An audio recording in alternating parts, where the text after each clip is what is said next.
Hello, everybody. Hello, and thank you for joining us. Welcome to the LRMG Solve the Right Sales Problems in 2026 webinar. Thank you for plugging in on time. To the people who are on time, I see we've just got about 33 people on the call. Welcome, everyone. And thank you. Thank you for all your registrations. We've got registrations from across South Africa, from Mauritius, from Kenya, from Nigeria, from Namibia, from Botswana. Thank you to everyone plugging in from all the respective African nations. And it's so good to have you on the call. So good to spend this time with you. And we plan to make it valuable. We plan to give you some insights to help you to turn the gears of sales in your business. We don't want to waste your time. We never, ever, ever will. So what we will do is jump straight into the session today. Get comfy. If you're in the office, put on some headphones. Tell your colleagues to please excuse me. I'm going into a life-changing, a career-altering webinar and seminar online. If you're at home and you want to make some noise, do us a favor and plug us into your Bluetooth speaker, plug us into your headphones, and make this an immersive experience. Plug in, plug in, plug in. Welcome to everybody. Oh, and by the way, if you could say hi in the chat box, we'd love to hear from you. I see there's some people. Oh, Uganda's in the house. Fantastic. Good to have you, Uganda. Type in the chat where you plugging in from. Let us know. I see Shanae's from Cape Town. Kelly Hunt is also in the house. Kelly, let us know where you're plugging in from. Estelle is in the building, my colleague. Sharon's also in the house. All right. Kelly Lee's plugging in from Ilovo. Let us know. Let us know. Let us know where you plugging in from, right? Without further ado, I'll be bouncing back and forth just to welcome some people. But in the interest of time, we have so much wealth to give you. Oh my goodness. Mauritius in the house. Deanna, good to have you on the call. Mauritius in the building. Any excuse to work in Mauritius, I will take. I'm sharing my screen and I hope you can see it. Let me know if you can see it. My name is Winston.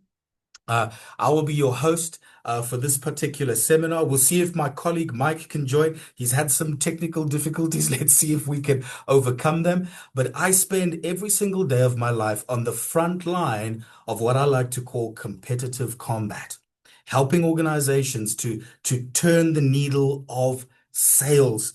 I've traversed the African continent and harvested some names along the journey. They call me Chuku Emeka in Nigeria, Mapalo in Zambia. But one of my favorite names is a name I picked up in Kenya, Jabari Gwiji. Yes. So I will be your host for now. My colleague is sorting out his technical glitch, and when he joins, we will introduce him.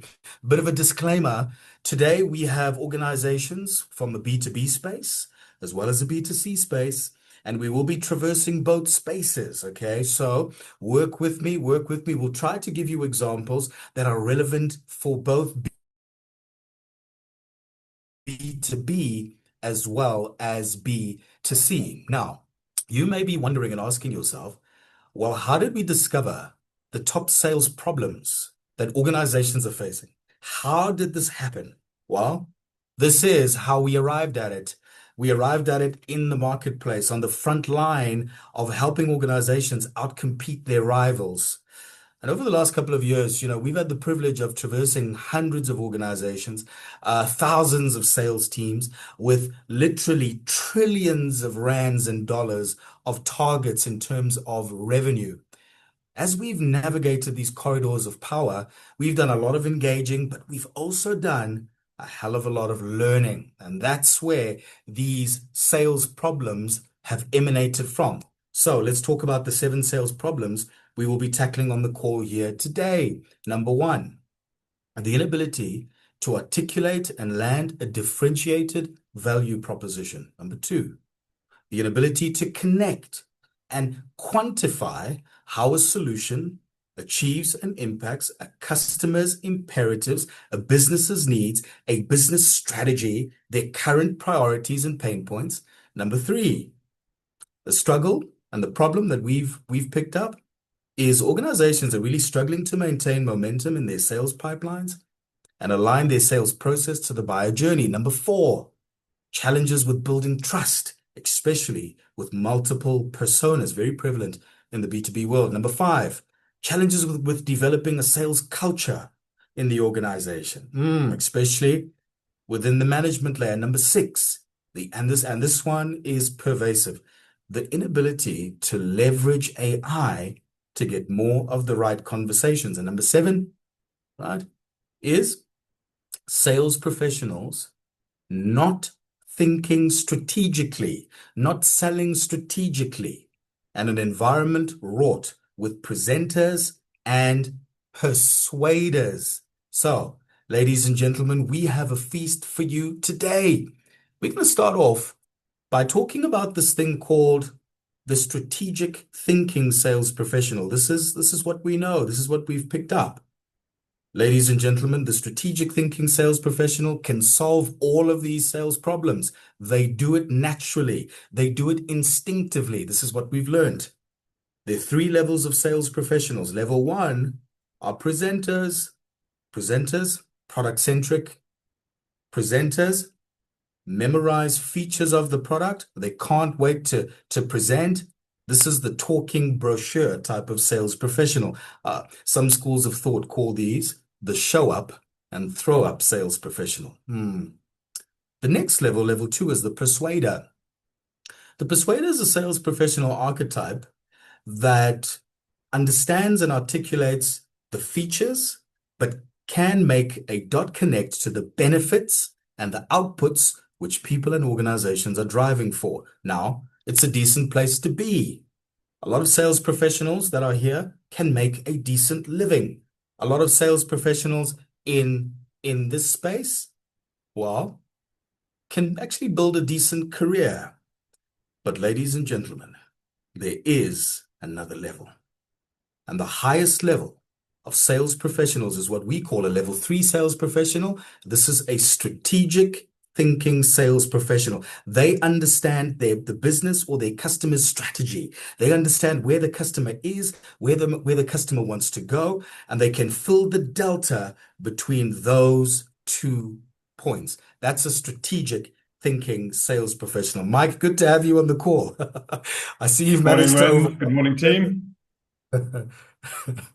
Great to have you. Great to have you. Great to have you. I'm bombing right through, Mike. So I will hand over a couple of sections to you, but I'm already on problem number one. Problem number one. So problem number one, ladies and gentlemen, is the general inability to articulate and land a differentiated value proposition. It's one of the biggest problems out there. And for each problem, we will highlight what are the consequences that problem causes. So the inability to articulate and land a differentiated value proposition causes your business to have deal stalling, causes your presentations to be viewed as commodities, causes low conversion, and the dreaded, no, listen, don't call us, we'll call you. We'll stay with our current provider. No, listen, we'll get back to you. Yeah, because the buyer seeking alternatives, the buyer doesn't have clarity as to why. So what's the solution? The first solution that we'd like to present is your teams need to understand that people buy outcomes and not products. Theodore Levitt said this in 1963. He said, people don't want to buy a quarter-inch drill. What they need is a quarter-inch hole. Oh, Professor Clay Christensen followed this up. The same thinking, same reasoning, different syntax. He said in his seminal book, Competing Against Luck, that people don't buy products and services, they hire them to get a job done. It is about the job to be done. It is not about the product. It is about the outcome. It is not about the product. It is about what the product or service does in the life of the customer. That's the key. Now, what else? Well, when organizations are really struggling to articulate and land the differentiated value proposition, it's maybe because they're not clearly and simply articulating why act, why now, why us, and why trust. It may be because those elements are not clear in the mind and sometimes more importantly, the heart of the customer. It's really about landing urgency. It's really about validation. It's really about being a credible organization. If you can tick those boxes, you can advance your sales process. So what is this thing called value proposition? Well, a good value proposition resonates with a specific audience, a very specific target market. A good value proposition differentiates you, so articulates why they should choose you over the alternatives. A good value proposition substantiates why you are a good choice relative to the alternatives and the substitutes out there. A good value proposition, ladies and gentlemen, is the first point of departure. It is the primary thing you need to sort out in your business, in your organization, before you even sit in front of a customer. You need to ensure that your team can articulate their value proposition. Now, you may think, okay, so then how do we articulate a good value proposition? Well, a tool that we love is the value mapping canvas. Oh, yes. The value mapping canvas is a powerful tool that will help you to do this. It has two sides, the value map for your organization and the customer segment. To make this a practical venture, we took one of our products and we thought, okay, let's make this real and practical for the men and women on the call. And we said, all right, let's take Skillsoft's Percipio. Yes, it's a learning experience platform. It's a management platform. It's designed to help enterprises upskill and reskill their workforce. It has a vast content library, about 180,000 courses, AI-powered authoring, hands-on practical simulation. So let's take that as the product. And let's give you an example of what good value mapping looks like. This is what it looks like high level. Now, this is illustrative. I won't go too much into the detail, but I'll unpack all these sections and show you that you must start by understanding your three dimensions of your customer jobs, your customer pains, and your customer gains. And if you can understand those three things, now you understand your customer.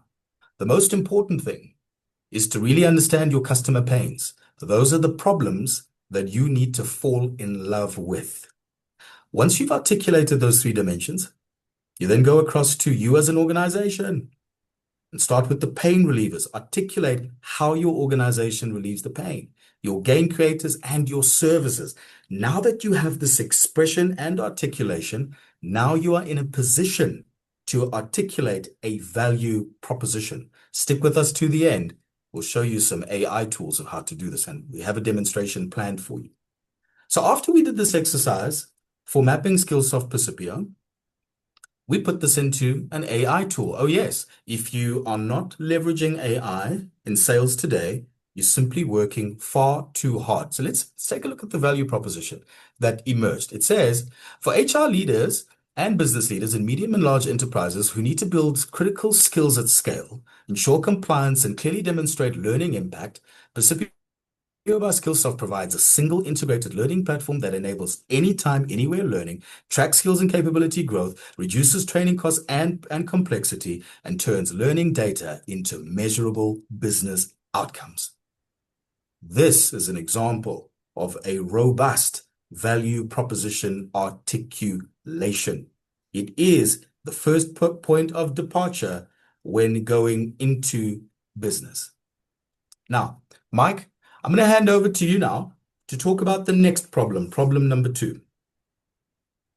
Thanks, Wind. I mean, I think you've nailed such an important start of every sales cycle is why do we exist? And, what would the market miss if we failed to exist?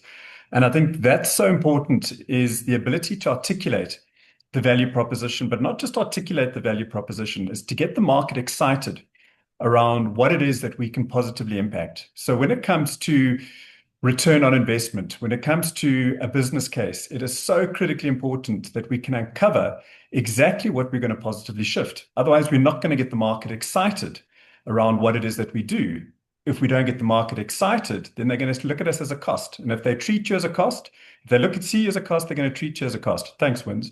So problem 2 really is around once you've really understood what is required. How are we going to measure the impact of what we're going to deliver? Because the inability to showcase the value is we don't get the market excited. What we become is a category holder where the market sees what we're providing is the same as everybody else. It makes it very difficult for then our sponsors to take our proposition to the executive team and justify it. What happens if there's no urgency is then these deals in the pipeline just sit for ages and ages, and we know time kills deals. So the inability to have a value proposition, link it to strong biometrics or outcomes or goals or priorities, creates what we see is lethargy in the sales process. And one of the biggest challenges of sales teams today is they have these opportunities sitting in a pipeline and they don't know what to do in order to initiate a conversion. So problem two really is around being able to pause and before we actually submit any form of proposal is how are we going to either help our client make more money or save more money? Either Mm. way, we've got to link our value proposition to tangible business value.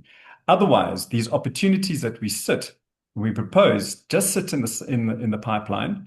And as we know, opportunities that don't move in or out are what kills a pipeline. Thanks, Wins. Mm. Mm. Good point. Good point, Mike. And one of the key ways, ladies and gentlemen, for you to be able to make that dot connect between your products and services and the impact that individuals and organizations are looking for, our gift to you is the LRMG Big Eight. It's a model that we developed years and years working with multiple stakeholders, multiple organizations over a 26, 27, 28-year span. And it's eight things. Does your solution save the person time? Does it help them save money or make money? Does it help them achieve their goals, reduce their risk, enhance their brand and status, and ignite and inspire their people? Ladies and gentlemen, if you can make the dot connect to the big eight, then you are making a quality and you are quantifying what the solution does in the life or the organization that you are selling into. But I want to highlight two. If the big eight has a big two, it would be two and three. The most compelling value propositions today that are selling like hotcakes answer the critical questions. Do you save me money or do you make me money? Every single product needs to come back to those core pillars, those core hinges, those core levers in the sales cycle. Mike, help us with problem three now to wrap our heads around this particular problem. Well, I think the biggest challenge that a lot of sales managers and sales executives understand today is how do we stay in control? How do we bring velocity or momentum into our pipeline? I mentioned earlier, time kills deals. So how do we ensure that we are starting the right conversations that we should? But once we've started those conversations, how do we build momentum such that we can actually move what we're taking to market to closure? Because ultimately, the biggest challenge today is conversions. Where are the Mm, friction points for conversions? Because those friction points, if not addressed, actually results in lost opportunities. So the inability to actually create momentum results in deal stalling between stages and not knowing why, inconsistent follow-ups and not knowing who we should be speaking to. But most mm, importantly, it's around understanding that the market doesn't buy according to our sales process. The market mm, buys according to what we call the buyer journey. And it's important for us to, yes, get a sales process. Sales process is probably the most critical process in any sales organization. But what we've got to calibrate, Wins, is the ability to align that to how the market buys. So if we jump onto the next slide, we can start to see that the way in which our propositions once landed, yes, there's a process that we follow. We go through typically the researching, the prospecting, we qualify, we look to write proposals that are selling proposals, then we look to close. But the market doesn't go through that process. The market goes through a four-step process around, firstly, there's an awareness. There's an awareness that I need something. Then there's interest to say, how are we going to solve this weird challenge that we have? From interest, they go to consideration. And then from consideration, they go to action. Now, what we often find with problems in sales processes and pipeline velocity is that individuals are following their sales process. They submit a proposal, but the market is still only at an interest stage or potentially even consideration stage. So one of the biggest challenges that we face in the market is proposals being submitted too soon. Why? Well, I followed my process. But the challenge is the market doesn't buy according to our process. The market buys according to an awareness, interest, consideration, and action. And level three salespeople, what they do really well is they calibrate their sales efforts around readiness of the buyer to move through their four stages. And they put proposals in at the right stage when the market is ready to move. Loving this conversation, Mike. Loving this conversation. Now, another way to deal with this particular problem, this pipeline velocity, is the good old BANT. Tell us about how BANT works, Mike. Well, I think BANTER is one of the many qualification tools around understanding who is the authority, who has the authority to make the decision. Have we actually established that there's a budget and there's a budget that is available to commensurate value? So importantly, when we've understood the budget, is can we show value in commensurate to the budget, to the value? Is there a need? Is there a business case? And is there a time frame? So the ability to actually manage your pipeline and to put in proposals and forecast, this I think has the biggest impact on forecast wins, is the inability to understand BANT from the way in which the market is gearing up or the prospect is gearing up to make a decision. And if we can't answer these simple budget, authority, need, or timeline requirements, then we're putting in what we call hope deals. And as we know, hope is not a strategy. So the ability to calibrate not just according to the buyer journey, but the criteria upon which decisions gets made is what level three salespeople do consistently. And I think it's important that there are a number of methodologies, MEDIC, BANT are just a few of them. The Mhm. question is understanding which is the right methodology for your business and then calibrating your sales efforts according to getting the data points around we've got budget, we're speaking to the right people, the need, the business case is there, and we know the timeline. Yeah, and we're seeing this more and more in market, Mike, where deals are stalling, but are sales professionals speaking to the right people?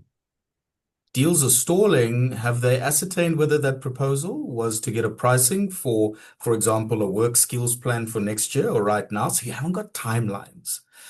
And oftentimes, business development professionals don't go into those level of conversations. That's what I'm hearing. I wanna give the ladies and gentlemen on the call, Mike, another important dimension here. And this is the tofu, mofu, and bofu thinking. And no, it's not something you eat with chopsticks. It's splitting your sales funnel into three stages so you can focus on clear objectives for each stages of your sales process. So what are we talking about?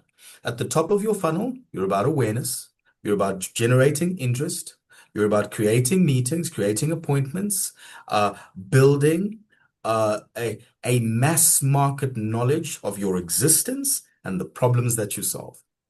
That's the top of your funnel. The middle of your funnel then is where we engage, we ask questions, we find out what are the needs, what are the goals, what are the priorities of this customer. And then we fashion solutions. And obviously, then linking the problems of the individual or the organization to our products and services. That's the middle of your funnel. The bottom of your funnel is where we're looking to close deals. This is where we're driving conversion.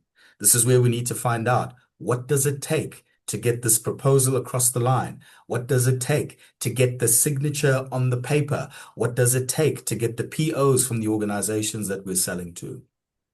Ladies and gentlemen, it's such a simple but such a powerful way to manage your sales process, to manage your achievement and your goals that you are looking to pursue, but also to manage your time. The top sales professionals, especially in B2B that we come across, have dedicated time slots in their diaries for tofu activities. And if there's one activity that every single sales professional needs to deliberately, strategically, and intentionally take time to do, it's the tofu activities. Because the Wins, I'd tofu like is to often, chime in. I'd like yeah, to go add ahead, some Mike. thinking into that Mm, because I think a lovely way of defining or differentiates between top and middle of the funnel is that if you don't have a well-defined value proposition around what you exist, then you become what we call all things to all people. A well-defined Yeah, value proposition will isolate the conversations that you should start. And we've seen the best way to improve conversion today is start more of the right conversations. So the love it. top of the funnel actually requires you to be quite deliberate around starting the conversations that you should. And you can't do that if you don't know your value proposition. So in short, top of the funnel is isolating which of the companies should we be interested in. Middle of the funnel is actually saying, how do we make those companies interested in us? Bottom of the Yes. funnel is walking them through to a closure that they feel excited to buy.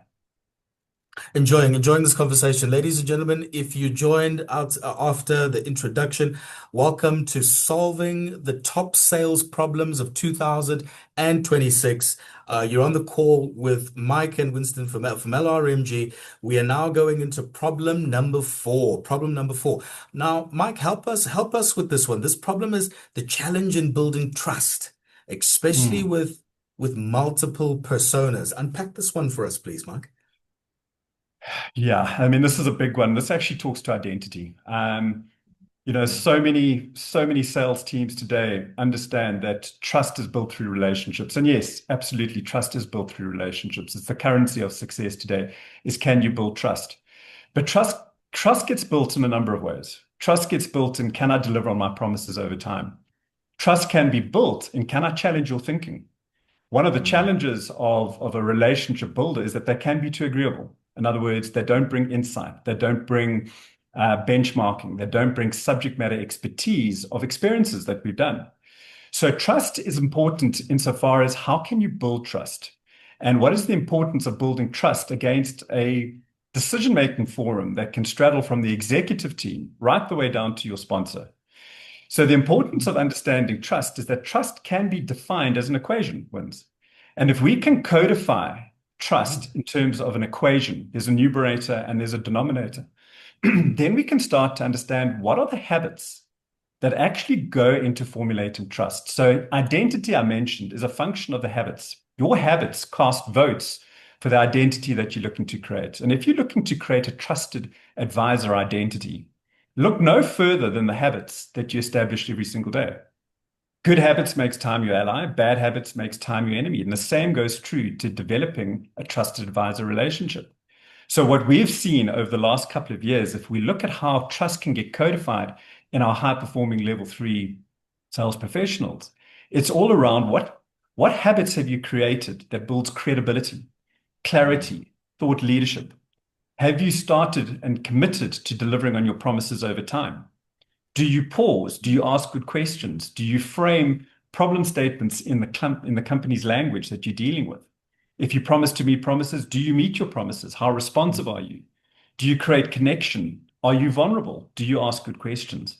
So if you can start to identify that trust is actually a series of ingredients, but we also understand that our posture is so critically important.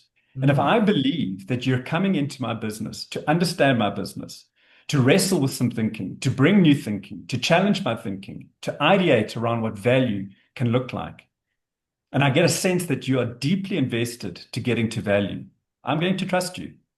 And a lot of the work that we do is actually looking at James Clear's work on atomic habits, because atomic habits are a critically important dimension for sales managers today to coach around. But as I mentioned, the ability to take ownership of your habits actually then creates what we call a new identity. So if you're wanting to create a trusted advisor identity, look no further than your day-to-day sales habits. Yeah, James Clear famously said true behavior change is identity change. But I really love the word you used there, Mike. You said it's the posture with which you enter your sales conversations. Are you going in with the posture to understand the problem, or are you going in with the posture to close a deal? Which kind of takes us to the next solution for this problem, this problem of building trust with the market and engaging multiple personas. This is what we know, especially in B2B selling. It's also rears its head in B2C, but you must cover the buying center. You must cover what we call the 5.4. Now, the 5.4 emerged from research from CEB. Uh, and they did this research and they said, hey, in complex enterprise sales, you will have to convince, on average, 5.4 human beings. There are 5.4 stakeholders in the buying decision. The question is this: have you engaged them? And there's different role players. You have your sponsor, the person who's paying for the product or service. You have your integrator, the person within the organization that pulls it all together. You have gatekeepers. You have your anti-sponsor. This person doesn't like you. This person doesn't like your organization or your brand. This person has a relationship with your competition. And you have users. These are people that will actually utilize the products and service that you are using. And then there's a power broker. That's probably a person that really can tip the scales of yes and no. And then we often have virtual authorities, people that are not in the room but have a massive influence on the decision. In B2B sales, that's often procurement. The question is this: are your sales teams, or if you are a sales professional, have you mapped out the 5.4? Have you mapped out the decision makers? And this has to be done proactively and deliberately. Do you know which human beings are your power brokers, gatekeepers, sponsors, anti-sponsors, and are you speaking to their different needs? The need of a CFO will differ from the needs of a CEO, will differ from a CHRO. Those are all people that may sit in the room and make a decision, but have you spoken to the unique and individual needs of each of those particular role players? Mike, tee up this problem. We're cruising nicely, but let's get into problem number 5 now. Mm.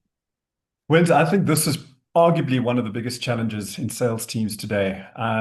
Across, the 10 years of work that we've been engaging in, blue chip companies through to startups, the level of sales management in organizations, I think globally, actually has a lot to be considered.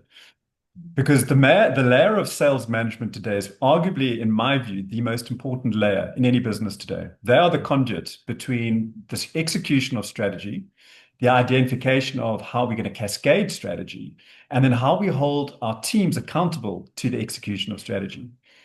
Coaching has been identified as the number one tactic to drive sales performance today. It is by far the most impactful mechanism that any coach or any manager should build as a deliberate practice skill.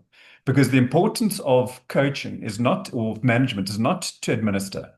It's to actually set up an environment where people feel I belong here. I've been set up for success here. I can collaborate for performance here.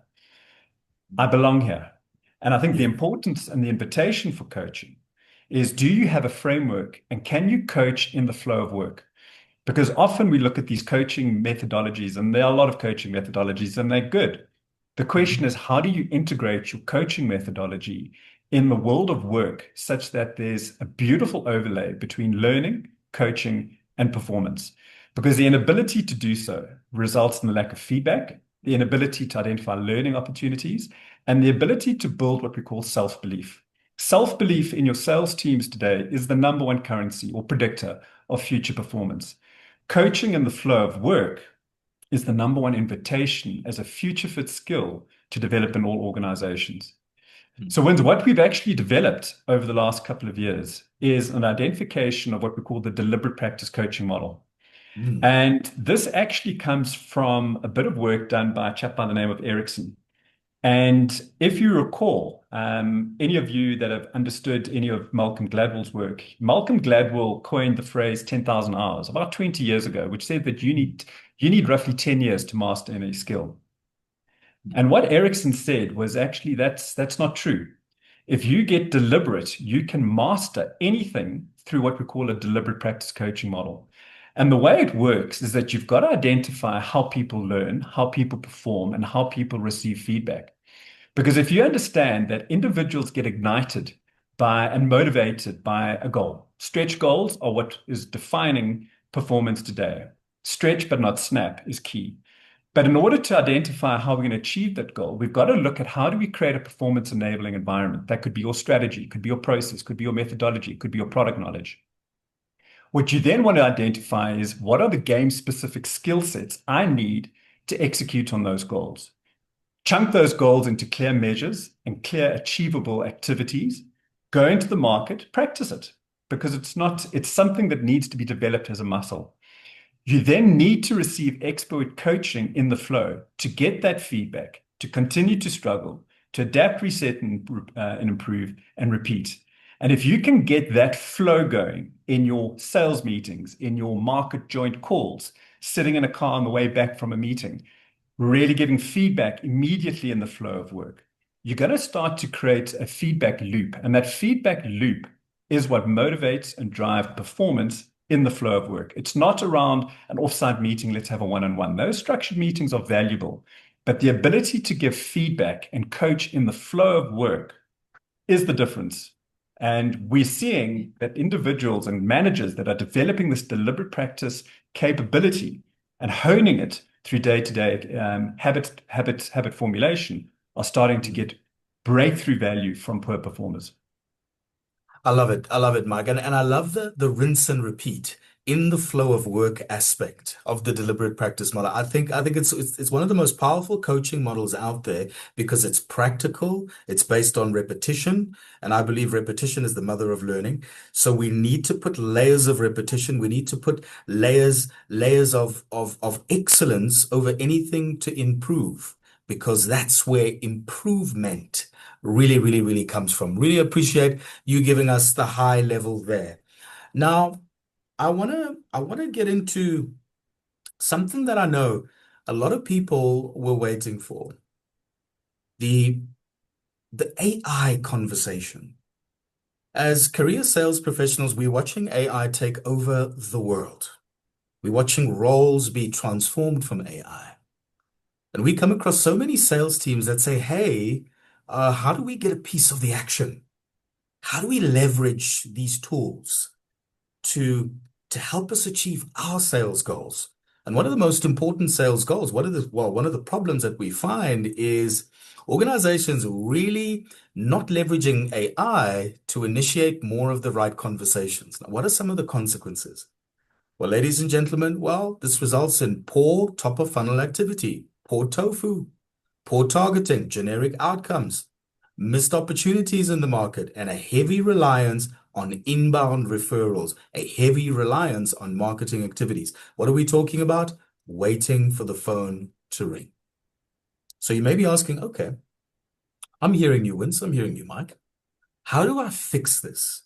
How can we live? We're experimenting over here with Gemini, with Claude, with Chat, with Copilot. But have you found some best practice? And guess what? We believe we actually have. We found a powerful model to leverage AI, especially in your prospecting. And this is the crux.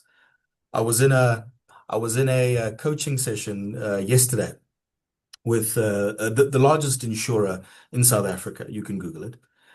And we asked them, hey, how many of the financial advisors are actually leveraging AI? And it was about 50%. 50%. And then I said, okay, so of the people that are leveraging AI, how many are actually leveraging it for work? I'm not talking about having psychological conversations about where to take, your family and to discuss your budget. And this is the crux, the crux. This is the cliche of our time, but it must be repeated again. It was Chris Haynes that said, hey, you're not going to lose your job to AI, but you're going to lose your job to someone who uses it. Ladies and gentlemen, if you are not leveraging the AI, you are working too hard. If you are not leveraging the AI, you are thinking too hard. So, I know what you're asking. Give us a practical way to do this and leverage AI. We have it for you. Now, if you would love to get more meetings than ever before, if you would love to activate more decision makers than you've ever done, we have a simple three-step process for you. It's easy peasy, and this is how it works. Number one, it starts with the formula of a sticky message. What is a sticky message? It's a correspondence that you send to a person or an organization to get their attention and to create a meeting with them to go and engage them and perhaps pitch. Number one, a good sticky message, the subject line is a job to be done. Number two, The opening paragraph must highlight customer pains. Number three, you must then in your second paragraph highlight your pain relievers. Hey, Wins, this sounds like the stuff you were talking about in your value mapping canvas, correct? So you want to start with your value mapping canvas. I'll get to that now because that's our pantry. But we must always close off with a call to action. We must always request a meeting, a date and time next week. Suggest a date and time. All right. And then also have a filled in value mapping canvas. Let me see if I can zoom in here. So I showed you this at the top of the call. Remember the value mapping canvas with customer jobs, customer pains, customer gains? Yes. And then the last element is your prompt.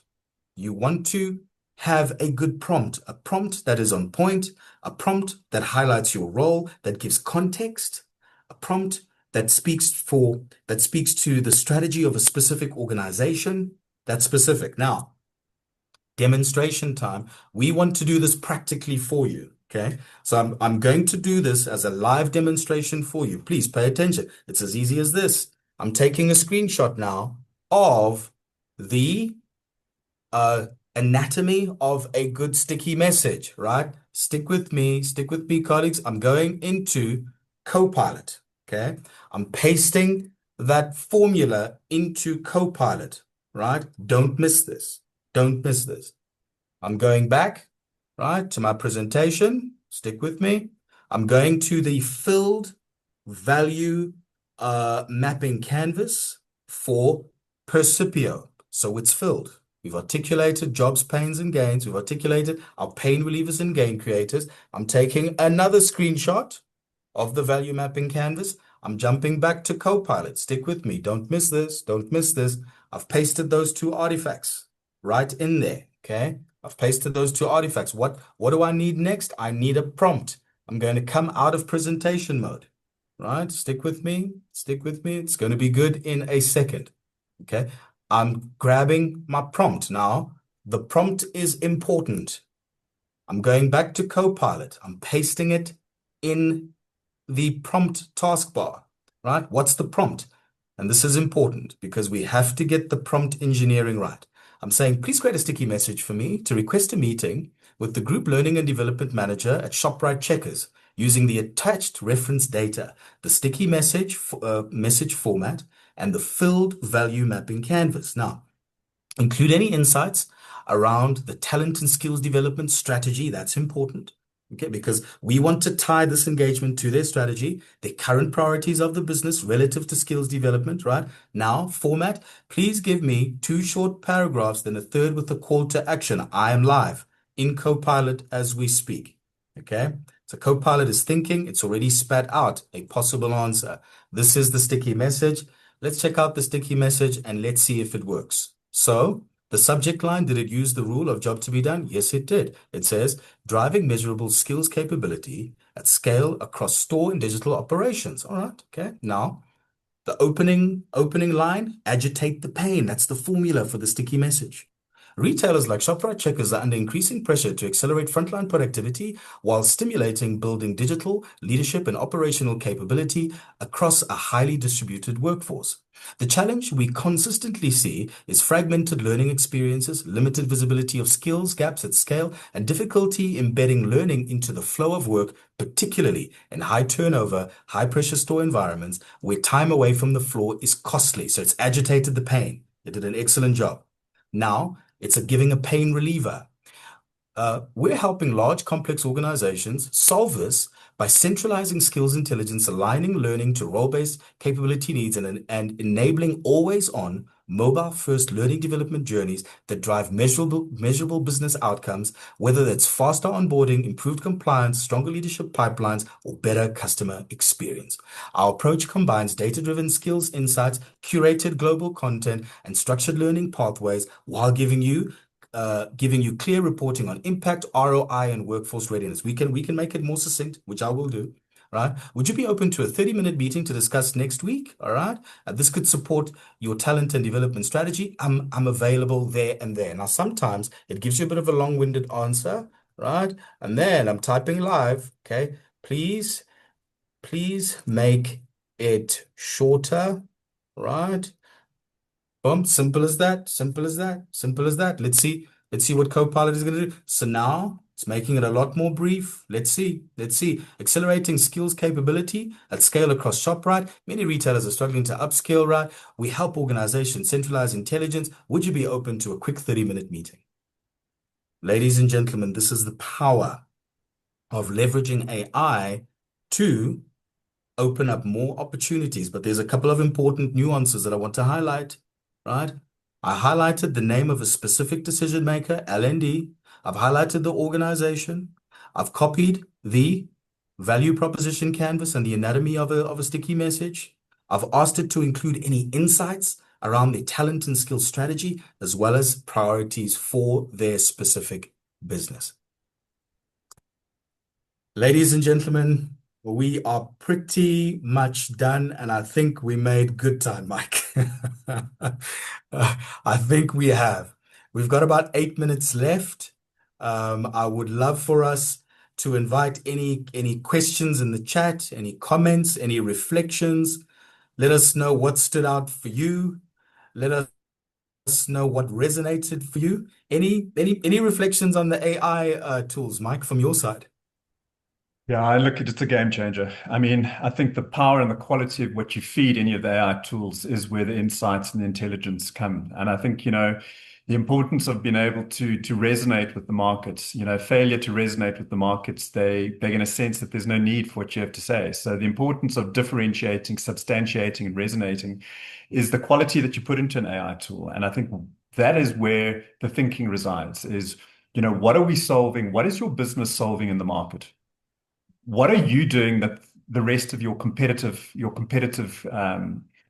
the market are not doing? Where is your unique differentiation? And then can you tie it into a job that the market can get excited about? What job are you solving better than everybody else? And I think that's core at the start, because when you understand the job and why you exist, what becomes a lot easier and clearer is the top of the funnel activities, because that's where a Yes. lot of sales teams absolutely spin their heels and waste a lot of time by initiating conversations that are actually not either relevant or contextual to what needs to be solved. But once you have that understanding and you crisp around your pain relievers, your gain relievers and your pain relievers, then you get quite clear at a process level as to how we're going to make the market excited about us. Mm. How do we get the market wanting our proposition in their business? How do we move it from a cost play to a value play? Because that's how companies charge premiums, is that they move the narrative from a cost play to a value play. And the ability to do that is more evident now with AI than ever before. It takes the heavy lifting out of it. And it is what top performing organizations, level three organizations, are absolutely getting right. So it is a game changer. No, 100%. There's a if there's a golden thread throughout everything we've shared across the top problems that organizations we are engaging are going through is this quest for value. And if you cannot position your products and services in the river of value, in the river of strategic priorities, in the streams of urgency, in the streams of save me money or make me money, then unfortunately you'll just get the standard response. Nah, listen, don't call us. We'll call you. We'll get back to you. We will, we will, uh, get back to you in a couple of months. We'll see you next year. So, ladies and gentlemen, we are going, we hope you enjoyed this session as much as we enjoyed delivering it. We hope you thoroughly enjoyed it. I'm going to share the QR code on the screen. Would love to get your feedback. Would love to hear from you. Please, if you'd love to speak to us, we've got a couple of email addresses on screen. You can pop out a quick email. Would love to find out what stood out for you. What is your biggest sales problem? Which problem are you grappling with in your organization today? Any other closing remarks from your side, Mike, as we start to wrap? I think we've said a lot. Vince, it's been a pleasure sharing the screen with you. 100%. Thank you. Thank you for your wisdom as always. I'm always, I work with Mike every day, but I'm always writing little notes on the side. And I've registered quite a few domains just after a conversation with Mike, I promise you. So thank you. Thank you, everybody. Thank you to the people that plugged in from all over the African continent. Thank you to the people that plugged in from Mauritius, the people that are plugging in from Kenya, from Zambia, from Namibia.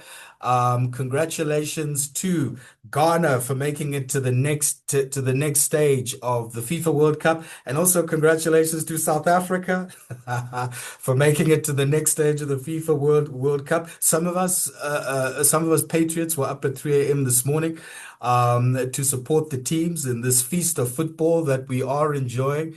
So thank you, everybody. Take care. Bye for now, and we'll catch you in the next session. Bye, everybody. Hi, everyone. Cheers for now.